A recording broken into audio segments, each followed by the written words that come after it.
it's almost like seeing something like Gettysburg or something that's like real, solid history. This gets us back in, I think, a really good place of, protecting long-term integrity of our sport. There used to be a time where people would hang out way off the pace or a little bit off the pace. With fuel mileage being important, can they do that? My favorite reporter, Heather. My favorite reporter. What was it like for you growing up in this environment around this sport? It was amazing. I say sit them out.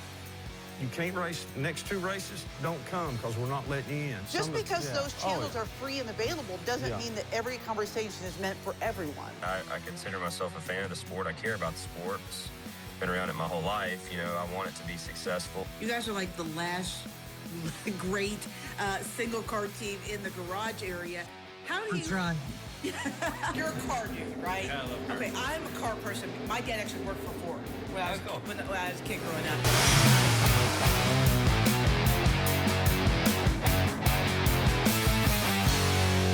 Welcome to the Backstretch. I am News 5's Heather Williams alongside our crew chief, Chris Carrier, who is actually working this week. We are on the road in Daytona, his 75 truck. We're actually inside of their hauler. You guys are running in Friday night's truck race. Yes, hopefully. We got qualifying coming up, but y'all won the race last year. No one will ever convince me otherwise, so I feel like you guys have a good chance to make the show. How exciting is it, though, from a crew chief's perspective, from a team perspective, to come down to this hallowed ground for racing?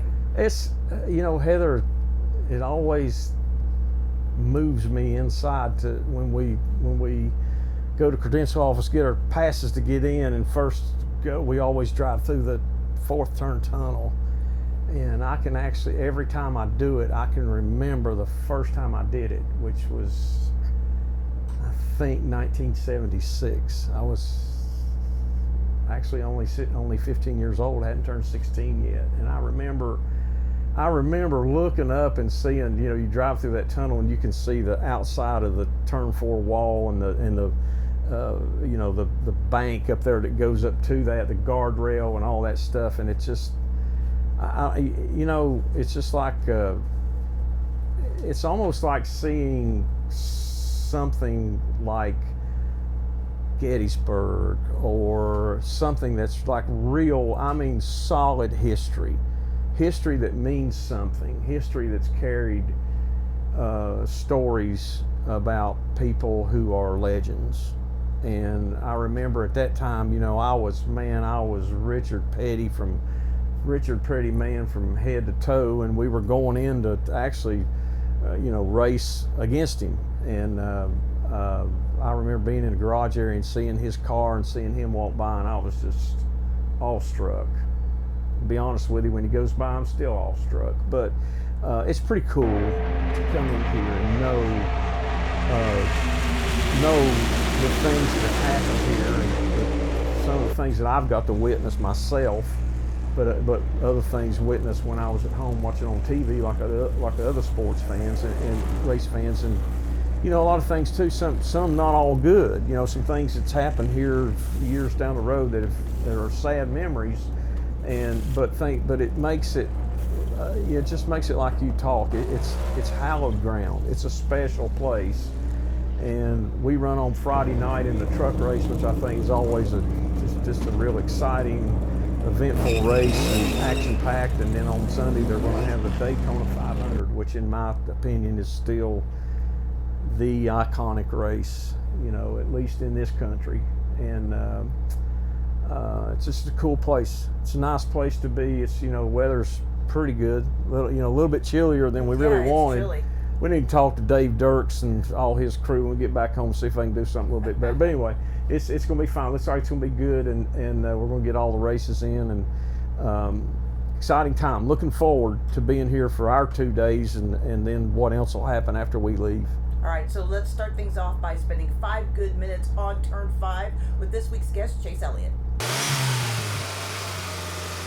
I do want to talk a little bit about Daytona because Hendrick is so good down there. I know you've been very close several times. You've won some duels. What is that week like for you guys, and what would it mean to win that race? Yeah, the week has been kind of mixed emotions really for me throughout my career. This is heck, we've had 10 over, well, I guess this will be the 11th try at it, and we've had a couple really close opportunities. I thought we had a great chance at it in 2017, and ran out of gas, I think, right there towards the end of the race, and then had another really good shot at it in 21. If somebody had just hesitated on the caution light, it'd be a whole different story. And that's kind of the name of the game with that race. It's just one little thing here, one little thing there can totally change the narrative. And that's part of it. And I totally get that. But looking forward and excited just to have another opportunity. It's one of those races. Never won any of the crown jewels, throughout my career. So, that's something I definitely want to accomplish. You'd like to at least get one of them. You'd love to win all of them, but having one of them would be a great start. And certainly on high on my list of things I want to accomplish, whether it's there or Indy or Darlington or Bristol Night Race, all those great events that we have on our calendar. So. We've had a lot of pace down there, and unfortunately have crashed a lot too. So it's been kind of a little bit everything other than a win. That's crazy.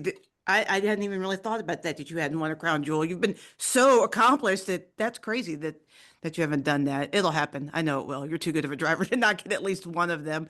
I know there's a lot of talk in the offseason about the points. I know you're a huge proponent of getting away from the playoffs. The chase seems like a compromise. And I know you talked about it at the press conference, but where do you sit now as we're here and we're kind of streaking towards the chase?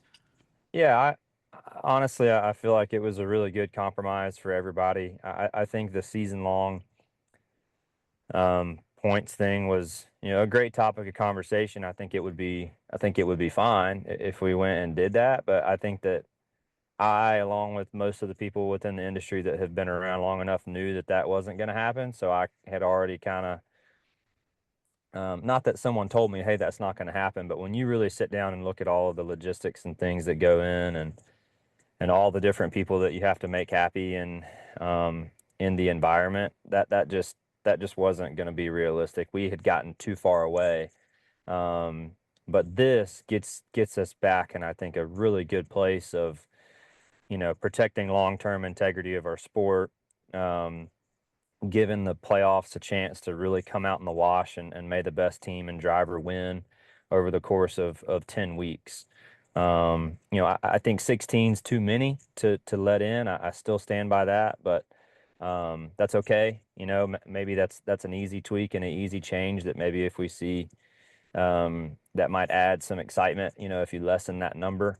But other than that, I really think it's a really, really good format, a format that I spent a lot of my childhood and many years of just being a fan of the sport, watching and being extremely entertained with it. I can think back to multiple great battles all the way to Homestead, and I think you're going to have that again, even with this. So looking forward to it. Hopefully we're, in the hunt and can, get in number one and then put together 10 really solid weeks and have a shot. When you get to Homestead, that's all you can ask for. This off season has really kind of seemed like the off season of little change. I mean, because I know the points change is a big change, but I mean, not very many teams made big swings on their teams. Like, I don't think you guys had very many changes anywhere over at Hendrick. So is that good or bad as a driver? Like, I guess everybody knows what to expect, not just from your team, but from all the other teams. Yeah, I think you always look at it a little bit through the lens of where you're sitting, or at least I do. I could not tell you who is different, other than, obviously Zilich moving up. outside of him, I honestly have no idea. And Pretty much it. yeah, I mean, outside of that, as far as crew chief changes or anything like that, I'll see him when I get to the driver's meeting. Like it doesn't affect me or our team. Fortunately, when you kind of look at it through that lens, personally and firsthand, we haven't had a lot of turnover from last year, this year, which I think is great. Alan and I been working together for a long time, so we kind of know how our system works, and that's really where that's kind of the lane I try to stay in. And I just haven't had a lot of success worrying about things outside of that. And the more time goes on, I think the more that you just put emphasis on what we have going on and trust in that process.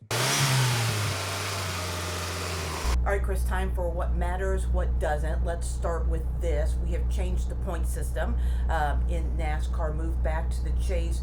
For the top three teams in the garage area, does that matter? The way they run this race this weekend, Well, just for the whole well, year. I think it will matter some as the year goes on. I think as far as early races, say the first, I don't know, probably the first 7 or 8 maybe or so. Heather, I just don't think it'll matter that much. I think guys will go out and run and try to be the top dog and try to win a race when they can win because they want to win a race, not because just they want to get in the chase. And I don't think it'll make too much difference to anybody who wins what if it's not them.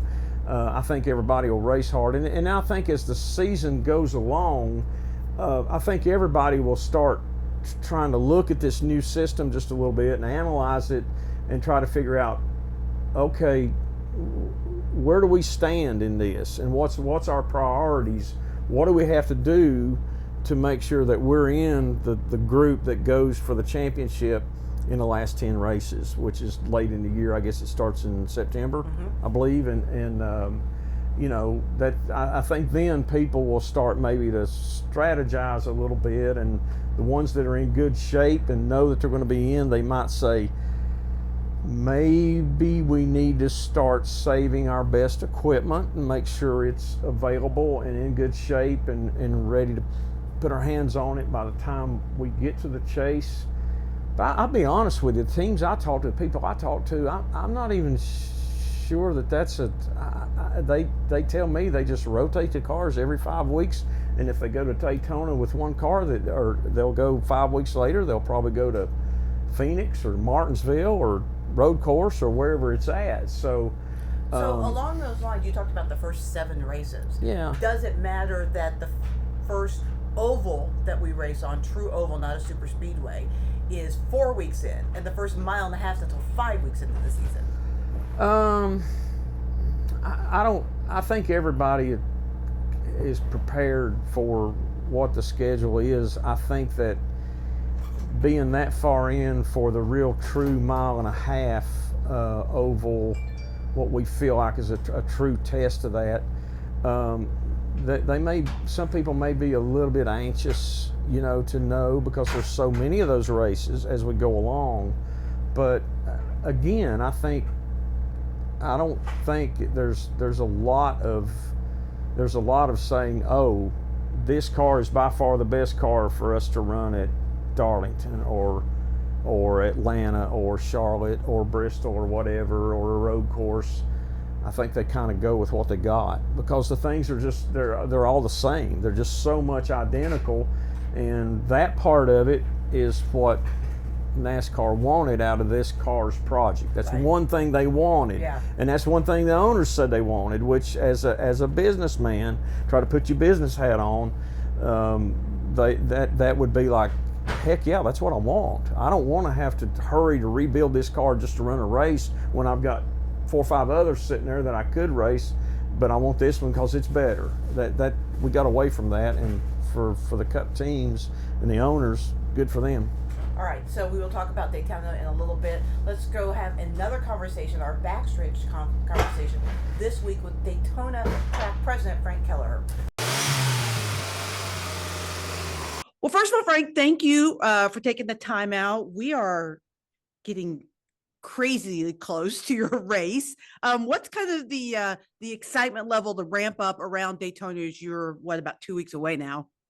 It's high. I mean, we are 18 days away today from the 68th running of the Daytona 500, but we are just coming off of the highest attended Rolex 24 in that event's 64-year history. So I'll tell you, from myself personally to all the staff across the street, we just wrapped up an amazing weekend. Fans from all over the world, some great drama on the racetrack, and we're ready to go racing again. So we're a little bit anxious to welcome the NASCAR community back and to get qualifying underway. So we're feeling good, and the property looks even better. So you guys pack a lot into like 4 days at Daytona. Kind of if fans are coming down for the week, kind of walk me through what they can expect over I guess starting Wednesday with qualifying. Yeah, so DaytonaInternationalSpeedway.com is the best place to visit to really dive in deep of all of the fun and the excitement that we have going on. But Heather, you're right. Cars on the track begin on Wednesday, February 11th, qualifying for the Daytona 500 presented by Busch Light. It's a really fun night to see the cars, one by one, get on the high banks under the lights. There's still so much pride in being the pole sitter for the Daytona 500 that really just the gravity of this event with the drivers and the teams, you feel it on that night. And then it's followed by Thursday's America 250 duel at Daytona. So 2 races, 1 ticket, same racetrack, underneath the lights. This race matters as there are 9 drivers competing for only 4 open positions. Big headline last year, Justin Allgaier making his debut with Junior Motorsports' first entry into the Daytona 500 with Chris Stapleton and his Traveler Whiskey as the sponsor. Well, they had so much fun, they're running it back. So he's got to qualify his way in. You got Corey LaJoie. He's got to race his way in. Chandler Smith, JJ Yaley. So that's going to be a fun night of racing. Again, that's Thursday, the America 250 duel. Friday night lights, fresh from Florida 250, Craftsman Truck Series. I've always been a fan of the Truck Series. I just love the aggression, the young drivers, like every lap in their mind is the last lap to win, and they're just putting on a show. Well, they're going to be out there with racing royalty with Tony Stewart dusting off his NASCAR fire suit and helmet. So Smoke is going to be out there with them, Travis Pastrana, John Hunter Nemechek. Friday night lights here in Daytona. There's no other place that I would rather be. And then Saturday is a doubleheader. Saturday's a big day with the Arca Menard Series. The green flag drops around noon. And then later on that afternoon, you have the NASCAR O'Reilly Auto Parts Series event. That always is a showstopper. And when that ends, we're encouraging all of our fans to head beachside for the Full Throttle Festival brought to you by Bert Kreischer. So comedy, music, food. So we'll take care of the action at the racetrack. And then when you're away from the track on Saturday night, there's a big pre-Daytona 500 party as well. So I wanted to touch on something that you brought up in that, which is it feels like the number of open cars has grown each of the last 4 or 5 years. You're talking about 9 open cars now. How exciting is that for you? Because that Thursday night to me it's my favorite night. Just the drama and the emotion of watching those guys try to get into the race. I think there's a lot to that, Heather, where when you look at the racing that has been going on the last few years, from passes under green flag, changes for the lead, just the different stories of who's winning races. It's not always the same driver. I think that's important. I think the star power of the drivers that we have, their personalities are really coming through in a big way.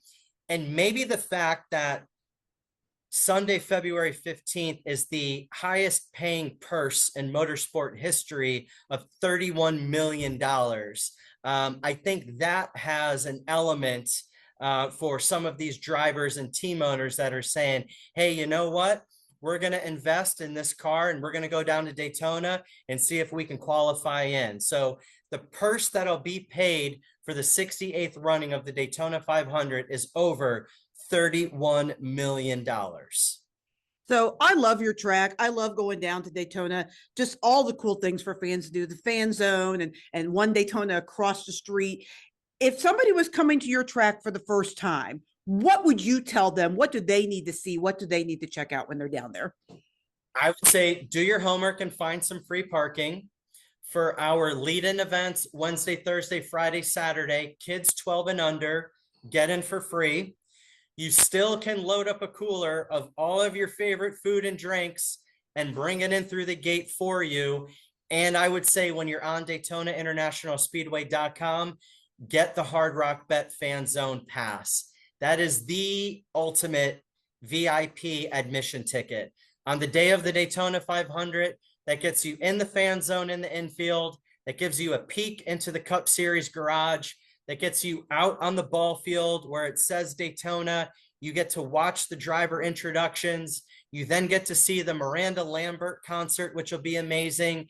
You'll get to see the Thunderbirds fly over your head. Maybe you'll have a shot at seeing some of the stars like Kurt Russell who are going to be there. So the Hard Rock Bet Fan Zone admission is just the ultimate plus up to your race day experience. Back for our final segment with our crew chief, Chris Carrier. Let's climb on top of the pit box now. What are the challenges to Daytona? Well, it's, I still think Daytona is very much a driver's racetrack, but in the Cup race especially, there's a lot of strategy, and yes, it does involve fuel mileage. And there's going to be some times in that race when the crew chief's going to be telling the driver, you got to save. You got to save because we have to go as far as everybody else or our competition. We can't be short pitting because we're going to get away from the pack of cars and we're going to get left out by ourselves if we're not careful. And when you do that, you run 3 seconds a lap slower than the pack, and you're going to get lapped, and you're going to be out of contention without a really lucky Let me ask strike. You this, so you're talking about fuel mileage. There used to be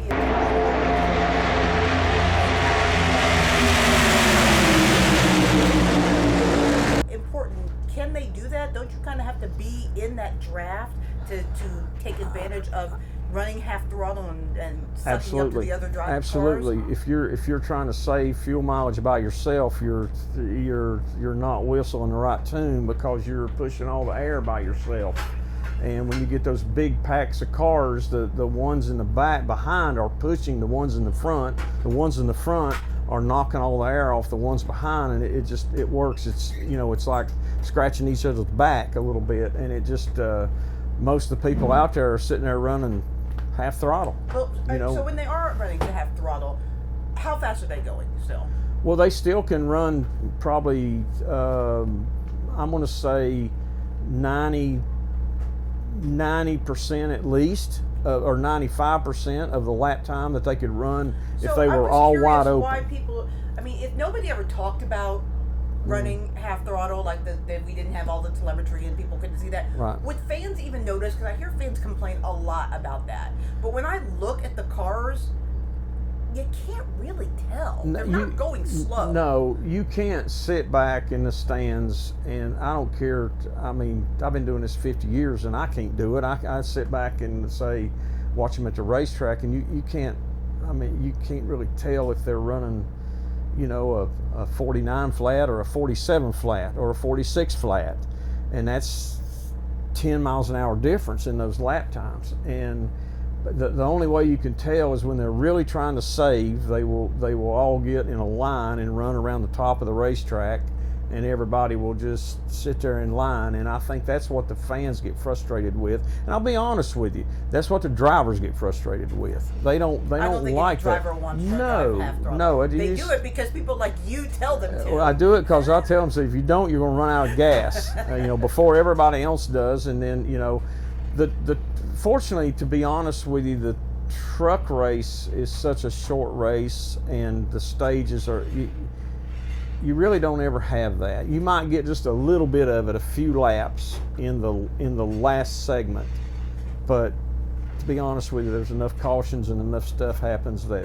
All right, thank you, It Chris. doesn't happen. We are going to have to let you go and go back to your real job, but thank Yes, you ma'am. for joining us on the Backstretch. Yes, We'll ma'am. see you next week.